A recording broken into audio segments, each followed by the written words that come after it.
C'est impressionnant. Hein. Bon, mes chers camarades, me voici une nouvelle fois avec vous, devant vous, et il m'appartient de développer le rapport d'activité au nom du secrétariat et du bureau fédéral à l'occasion du 27e congrès de notre fédération. Ce congrès se tient 10 jours après les terribles attentats qui sont intervenus à Paris et à Saint-Denis. Ils ont provoqué l'effroi, la stupeur et l'horreur. Je sais que plusieurs camarades ont annulé leur participation à notre congrès car un proche a été victime de ces attentats. Je veux, en votre nom, leur exprimer notre totale solidarité et fraternité. Nous devons aussi saluer et rendre hommage à l'ensemble des services publics nationaux, hospitaliers, territoriaux, pour leur professionnalisme, leur sens du service public et de la solidarité, leur engagement et parfois même au péril de leur vie. La République est un atout, un idéal, rien ne doit pouvoir l'affaiblir ou la détourner à l'intérieur comme à l'extérieur. Voilà, mes camarades, ces mots qui expriment parfaitement non seulement le positionnement de notre organisation Force ouvrière, mais je crois résume aussi ce que ressemble l'ensemble de nos adhérents. Mes chers camarades, avant d'entrer dans le vif du sujet de ce rapport, j'ai certains devoirs à remplir. D'abord, je veux commencer par vous souhaiter la bienvenue à vous, mes 2100 camarades, délégués supplémentaires, auditeurs, invités, nos anciens responsables fédéraux, et nous féliciter ensemble de la nombreuse participation des syndicats à ce congrès, la plus importante que jamais, puisque 1130 d'entre eux sont ici représentés. Qu'il me soit permis de remercier les personnalités, les camarades qui se trouvent à cette tribune dès à présent et qui seront aussi bientôt. Il y a déjà des représentants des organisations sœurs avec lesquelles nous entretenons des relations amicales et fraternelles, unions départementales ou fédérations nationales, les représentants de notre confédération, bien entendu Jean-Claude Mailly, qui nous fait l'amitié d'intervenir mercredi matin, et elle est là, Michel Biaggi, membre du bureau confédéral, qui est déjà avec nous, qui devance ses camarades, mais c'est bien normal, elle est ici chez elle en sa qualité d'hospitalière. Il y aura également mercredi matin les représentants des grandes organisations internationales auxquelles notre fédération adhère, les représentants de la Fédération syndicale européenne des services publics. Malheureusement, les camarades de l'Internationale des services publics sont excusés. C'est avec un immense plaisir que nous accueillons également les anciens membres du Comité national, du Bureau fédéral et du Secrétariat fédéral. Mes chers camarades, la résolution du Comité confédéral national d'octobre dernier se conclut ainsi. Construire le rapport de force à même de faire reculer le gouvernement et le patronat et faire aboutir les revendications de Force ouvrière par la grève interprofessionnelle est indispensable, au regard de la situation à laquelle le monde du travail est confronté. Comme le disait Léon Jouot, quand la négociation ne peut aboutir, le syndicat recourt à la grève. Mais pour et faux, la grève n'est ni une habitude, ni un rite. C'est un moyen ultime dont il convient d'user à bon escient après en avoir décidé démocratiquement, sans pression d'aucune sorte. Oui, mes camarades, même si au lendemain des terribles attentats, beaucoup n'ont certainement pas la tête à cela, la question de la grève interprofessionnelle est clairement posée. Les salariés du privé, les fonctionnaires, les agents publics, les chômeurs, les retraités, tous subissent de plein fouet les effets d'une même politique d'austérité fondée sur la baisse des dépenses publiques, la baisse du service public, la baisse du coût du travail, la déréglementation, la réduction des droits sociaux, la flexibilité accrue. Alors, pour parvenir à ces fins, le gouvernement choisit, en guise de dialogue social, comme ils disent, l'autoritarisme social, le 49.3 social, le passage en force sociale. Il a besoin d'une caution sociale, à une politique largement refusée par le monde du travail, par les salariés auxquels il est demandé toujours plus d'efforts, de sacrifices, de renoncements, pour les contre-réformes le plus souvent initiées par le MEDEF, les marchés, la Commission européenne, le FMI, la Banque mondiale. Gare à ceux qui s'opposent, résistent, ces irresponsables, ces archaïques, qui sont dans la posture, l'idéologie, quand bien même il serait majoritaire, le gouvernement passe outre. Il choisit de travailler avec les organisations dites syndicales, qui accompagnent, qui collaborent, devrais-je dire, à cette politique, et d'ignorer celles qui, sur la base de leur mandat, de leurs revendications, résistent. Eh bien, je le dis clairement, mes camarades, Force ouvrière choisit son camp, celui de la résistance, celui du combat.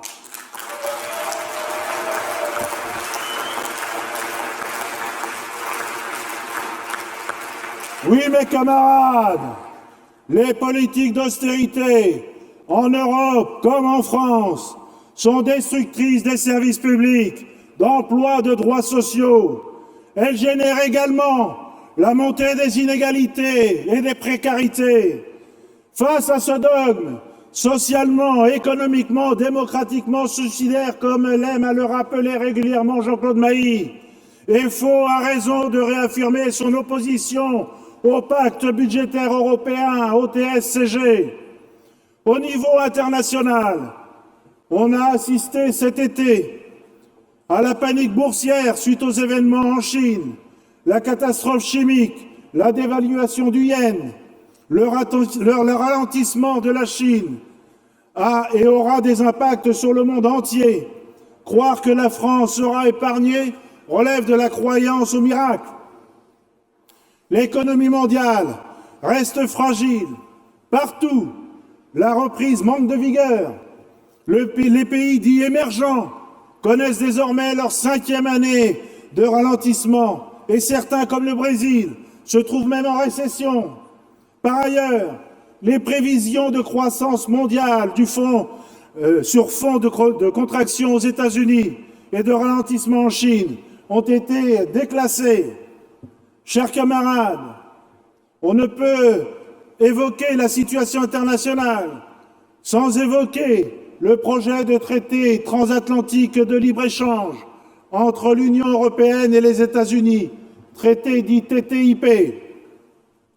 Le libre-échange est brandi comme unique solution, la solution, devrais-je dire, des politiques économiques dominantes, alors qu'il faut se battre chaque jour en Europe pour que l'harmonisation des droits sociaux ne se fasse pas par le bas. L'Union européenne n'a de cesse d'engager les États membres dans des accords de libre-échange, remettant toujours en cause le progrès social, les droits des travailleurs.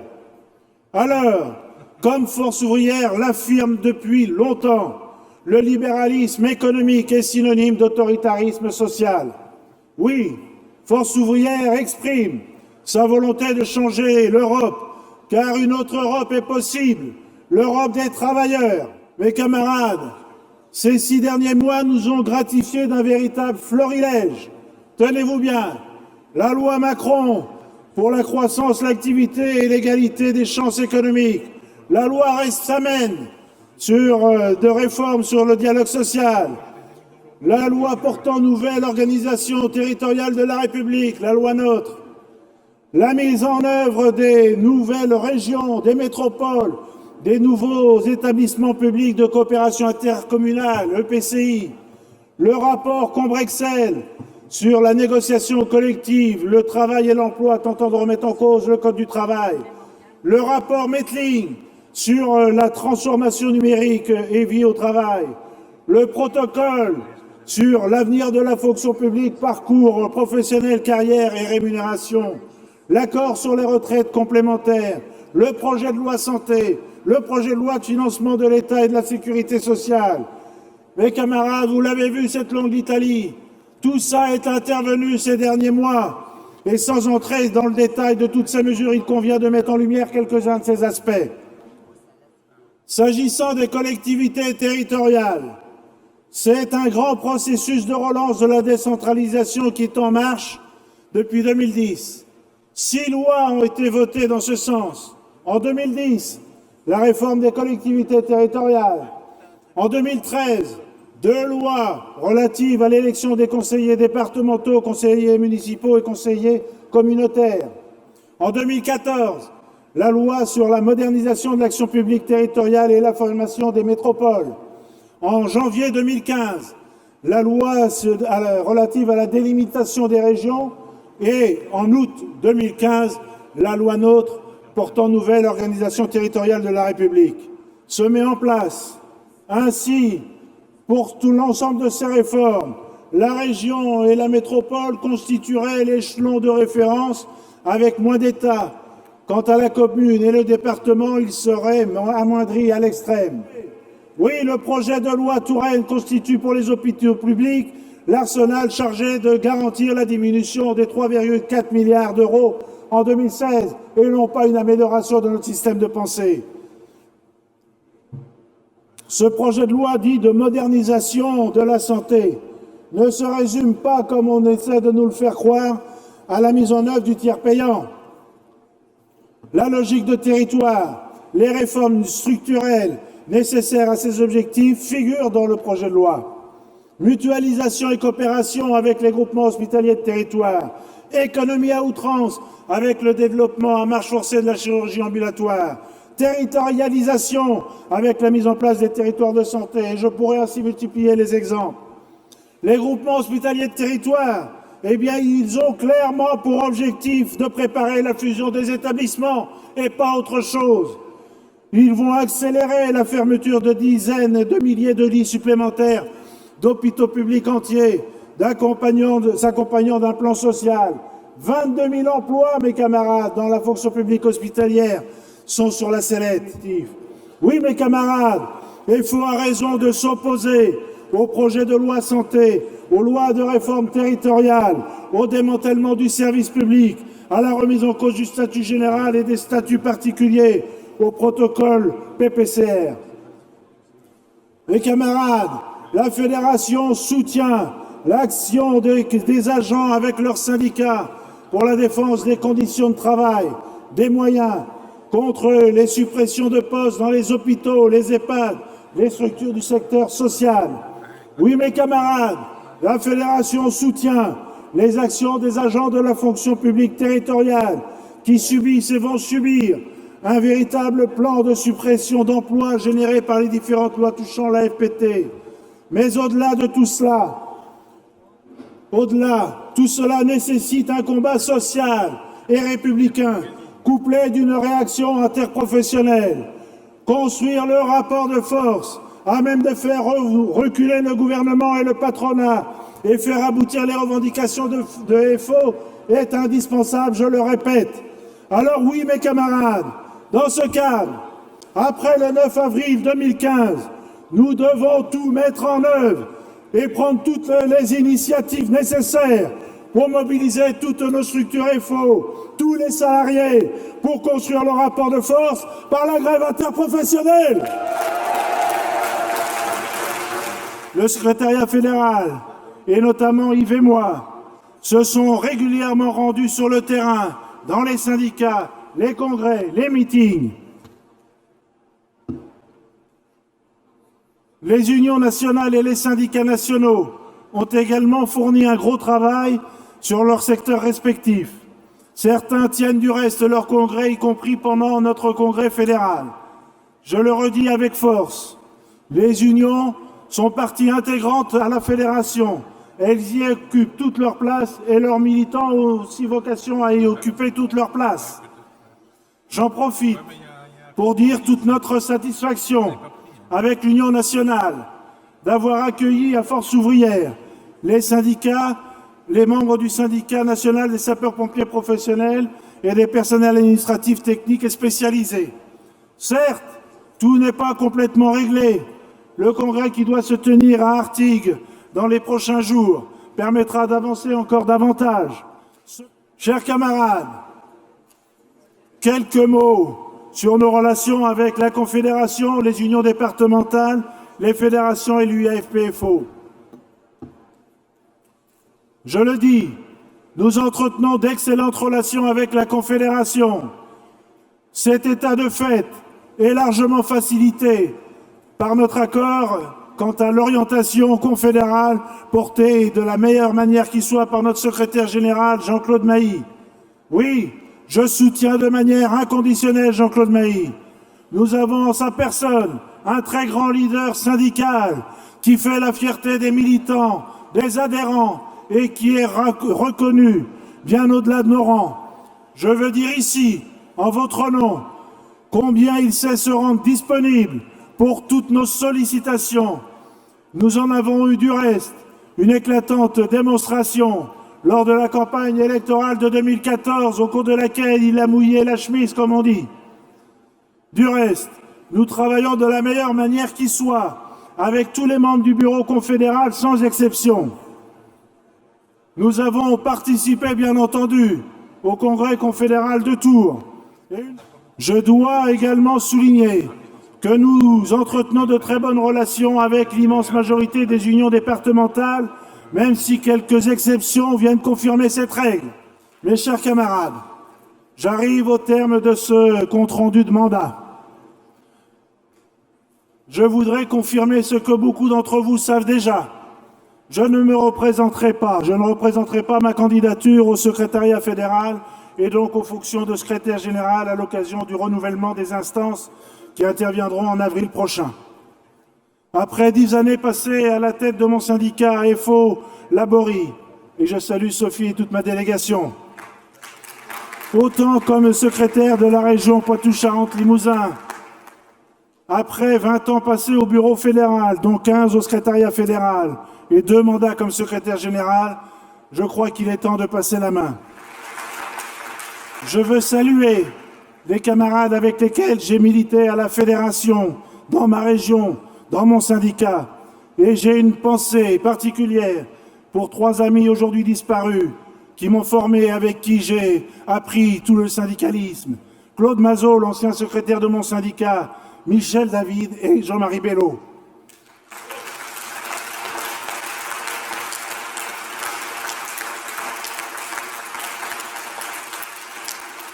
Bien évidemment, je reste au service de l'organisation, au service de ma fédération. Je militerai et continuerai de militer jusqu'à la fin de mes jours, mais je militerai autrement.